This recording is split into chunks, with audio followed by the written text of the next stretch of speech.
And welcome back to Open Your Eyes. We're about to venture off into our second segment for the morning.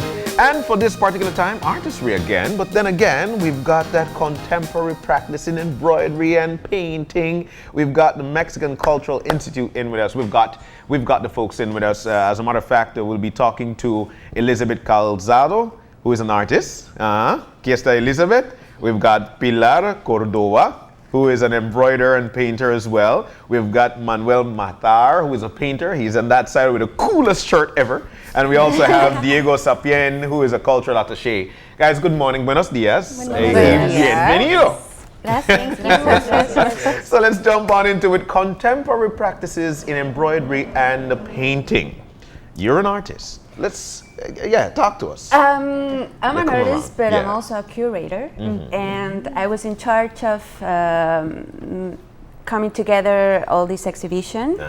And the exhibition includes the work by Manuel and the work by Pilar. Pilar does embroidery most of the times, but she also does on other techniques. And Manuel does painting. And so, well, first of all, we're really happy to be in Belize City with this exhibition. We're very looking forward to engage with the local community. And, well, you will be able to see a lot of body. And we are trying to talk about the artists as well as individuals, what happens to them as they work. And how do they live being an artist? Okay. Yeah. You're both from Mexico City? I am from Mexico City. Yes. Yeah. And you? Yeah, I'm from Mexico City, but I live now in Mérida. In Merida. Yes. Oh, okay. You see a lot of Belizeans there. Yes. You probably don't know. I don't know. But let's talk a bit about your own artistic journey and how you discovered how you best felt comfortable expressing yourself. Yes. Well, for me, it happened very organic, very randomly. You know, I never decided to become an artist. I studied media. So after that, I was not so sure about what path to take. You know, so I started doing embroidery very randomly. Just I bought a kit for doing like cross-stitch embroidery, like a classic one with the animals. No, I remember it was a wolf image, kind of like what the grandmas used to embroider.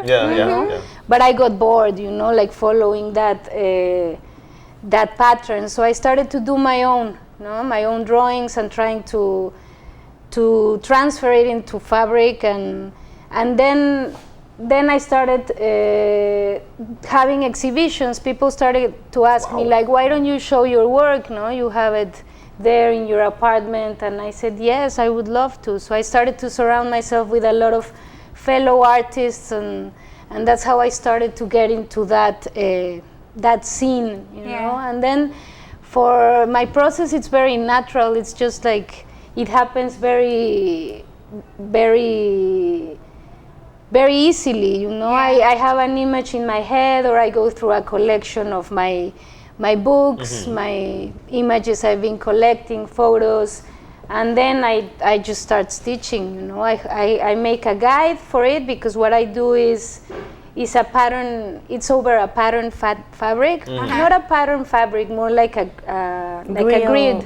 grid, you know, which has holes, kind of like pixels. Okay. So I started thinking more in pixels, you know. It was back in the day when Except you're not on a computer. and it has Physical. some of video game inspiration in it, you know, like video games are like just squares. And so I started to thinking that way, and my first works were like that, more like video game oriented. But then I wanted to be more free with the lines and with the subjects, you know. Let's not skip the first part. What made you want to pick up this embroidery From kit? media to embroidery, yes. From the beginning, I don't know. I was living in New York at the time, and I remember I visited a lot of thrift stores and vintage markets, and I ran into a lot of these old needlework, you know, like embroideries. And I was like, oh, it's interesting, but it's always the same. It's always a flower or an angel. And I was like, this is too boring. And I would like to try something. I mean, why do people don't do it anymore? You know? So that was the beginning, which was like more than 10 years ago. Okay. Just walking around New York and running into that and saying, I want to do my own. And this, I would think the same when, in terms of your story. Tell us about your story. How did you get started? Well, I also studied media. So, and my first job was as a registrar in an art collection. Okay. I still do that. I do inventory of art collections. And then I started to go to curating, and I also have my own artist practice, and it was sort of like that, More than 10 years ago. Like 15 years. Yeah. All right, Manuel, tell us about your painting journey. Yes. Well, I'm draw a lot when I was a kid, and maybe in my 20s, I discovered the oil painting and started painting, and until now, 46. And, I don't know, maybe it's something they start to make when I was a child and continue. And don't stop. Elizabeth, this is how did you decide that their work would blend together best for the show? It was, I think we did it together. Diego. Yeah, Diego and I. So Diego said, I want artists to come to Belize. And what about Manuel and Pilar stood out that you know they'd fit? Well, the first idea was to have a solo exhibition by them. You know, one by Pilar first, or one by Manuel first, or the other way around. Then I talked to Elizabeth because she had curated a show at Mexico City. I know her for long years now. I have followed her practice too as an artist and as a curator. And we said, why don't have the both of their work? You know, I visited also Pilar at her apartment and her studio, and I saw really great work that could blend in with the job of and the work of Manuel. So I asked the curator, because the curator does the concept and the idea of everything, and we worked together and said, we can work something out. And then just like that, projects and exhibitions happen. It was challenging, I gotta say. Yeah. Because indeed they are very different techniques. But it was also an organic process where everything started to blend by itself. There's a lot of figurative motives. And the body, it's what they where they come together. You're going to see a lot of bodies and the representation of the body. Also, the aim was to have also painting and embroidery that could be some classic mediums or classic ways of showing art, but in a contemporary way, you know, or in contemporary themes. So that could be also for the public, could be a nice introduction into contemporary art, because a lot of people think that contemporary art could be a little, let's say, a little wacky, you know, sometimes, you know, a little difficult to get edgy or very, very avant-garde. And this time it is, but it's in more instances of people in general could be accustomed to seeing. You see embroidery in a lot of different ways. You see the paintings in a lot of different means, but or mediums, etc. So But Diego, you know, one of the things that, and I've got to say this, we could brag about it all as much as we want. The relationship Belize and Mexico shares, and then again the independence, which are not too far from each other. That's another thing that we share. One of the things that we get from the Mexican Institute is that there are a lot of times we get our brothers and sisters in from Mexico that would sensitize Belizean on new things. What is the purpose of this? So to have this showcase here. Well, exactly that. We haven't done a contemporary art exhibition per se for 4 or 5 years now. So we wanted to have this new way or new media or contemporary media in Belize. You know, to get new ways maybe to inspire people, to inspire young, including the artists community, to get inspired or to get to know new different ways of art too. That was, and also to start maybe a collaboration with other artists and have an intercultural exchange or cultural exchange with Belizean artists and Mexican artists. That is also the purpose when we bring in Mexican artists. No? So for And how do you feel about the selections that are going to be showcased in Belize? It'll be your first show in Belize. Yes. So it'll be the first exposure to you as an artist for all the Belizeans who attend. How do you feel about what's going to be in Well, the exhibit? I feel very confident about the work that Lee selected. It's pieces that some of them I've never shown before. Ooh. And I like that she did she didn't choose the most recent ones, which is very, it's often that it happens that when you have a show, people select what you are working on at the moment. Yeah. So she went through all of my things, and she even chose a piece of an embroidery that I did like more than 10, 12 years ago. Self-portrait. A Which is- self-portrait. So you should skip that detail. Naked. Naked self-portrait. No, it's really beautiful. But I had it there. Most of my work is hanging on my walls, you know, Yeah. and it's part of my environment, my daily environment. Yeah. So for me, having it outside, Yeah. it's very, especially in a context like this, no, it's totally different from Mexico City, which is like super chaotic and populated. So sometimes you even lose details of what's around you. So. Yeah. So I feel very, I think it's a very good selection, and especially next to Manuel's works that I've always liked, and we already had some shows together, like group shows, and by chance again, no, You get to work together. we get to work together. So for And Manuel, the pieces yes. that are going to be showcased, how do you feel? Well, all the pieces is make it around my family, my friends, and that's why I think it's very easy to identify with another people, independent the country where they The are. background. Yes. So for Elizabeth, Pilar, Emmanuel, I feel, and I'm sure you feel the same way as well, that being exposed or exposure actually gives you new ideas. You know, you get new ideas. I'm not sure if this is your first time in Belize, but what's your feelings like? What are your thoughts like? And then coming to this country, from a painter standpoint, from an embroider standpoint, how do you feel, and have we developed new ideas as yet?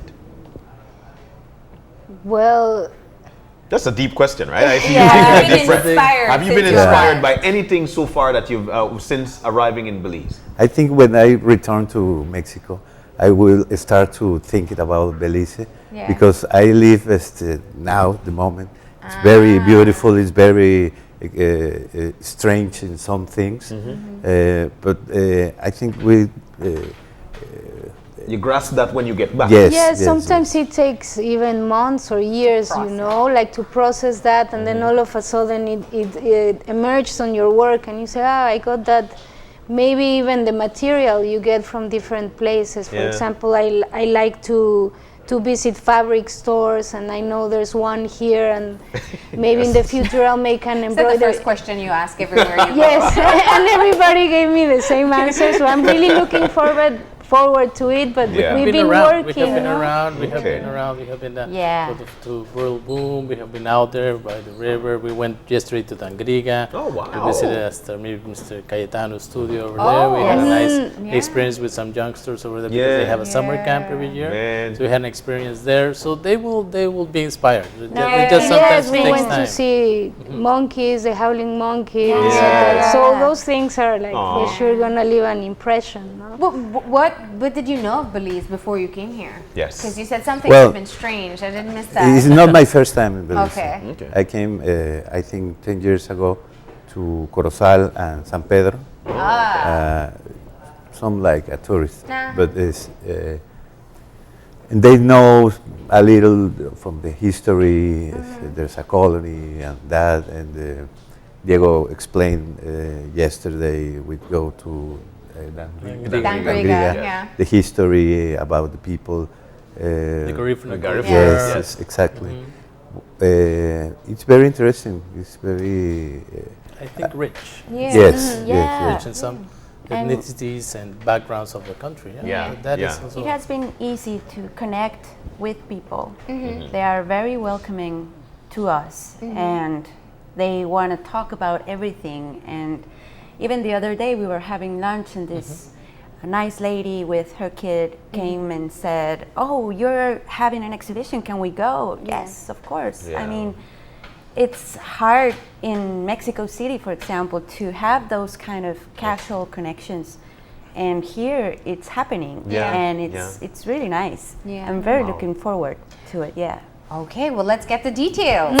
When is the exhibition? It's going to be Friday at 7 p.m. At the Mexican Cultural Institute. As I'm sure everybody knows where it is. It's Yes. right across some hotel right in Barracks Road. Yeah. You're welcome at 7. We're going to have courtesy wine, and hopefully everybody comes out to see the show. Yeah. And we will be very happy for people to, from all the backgrounds, family, friends, etc., co-workers could visit the exhibition. It's going to be a great show. The artists are going to be there. They're going to be explaining also some of the work, because it could be a challenge also for the public. But at the end, Liz made a great selection, the work of both of them to come together and to have a great art experience at the Mexican Institute on Friday. Excellent. And Liz, if you could say what you want people to leave after seeing the exhibit, what are you trying to evoke?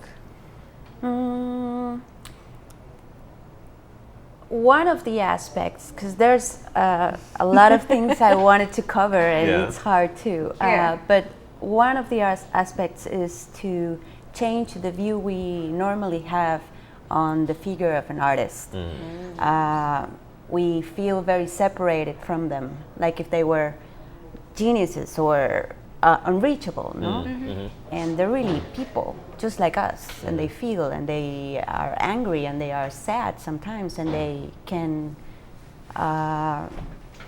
just be like us, Yeah, you know? yeah. And I think one of the fears from the spectators is that breach that opens up. So maybe if we close it up, we can connect. Yeah, no? definitely. Yeah. Definitely. And from the artist individually, what do you want people to walk away after they've seen your work? What will they say? What will they think? What do you want? To saw my paintings and try to understand personally whatever they saw. They don't have a lot of backgrounds. For me, it's some of meanings, but it's not necessary for all the people. Yeah. Yes. Yeah. All right. And For me, you? I'm just looking forward to speaking to people in general. I love sharing stories and telling them about my process and also what they interpret from it. So I would like that interaction to happen. Yeah. Wow. So Friday, Friday, August 7. 16th, 7 p.m. at the Mexican Institute right here in Belize City. Yes, sir. It will Yes, be sir. until Until October. October 20th, so you have time also to visit the in and exhibition. visit it. come Oh, visit. okay. You can You're make it welcome Friday. It's on going to Friday. be on. Friday's going to be a hands-on experience. You're going to have the artists there, the curators who can give you a more in-depth explanation about the exhibition. But yeah, after that, we're going to be there. We're trying to have also do a nice job of walking through everybody to the exhibition. All right. Thank you. Well, thank you for being here. Oh, thank you for having It us. seems Thank like you you're for just having us. having a great time in Belize so far. Thank you. So keep on enjoying as well, right? Yes, Yes, thank thank you. you. All right. Thank you. We're going to go ahead and take a break. When we come back, we'll be talking to the organizers of the annual Back to School Trimming Drive. So please stay tuned.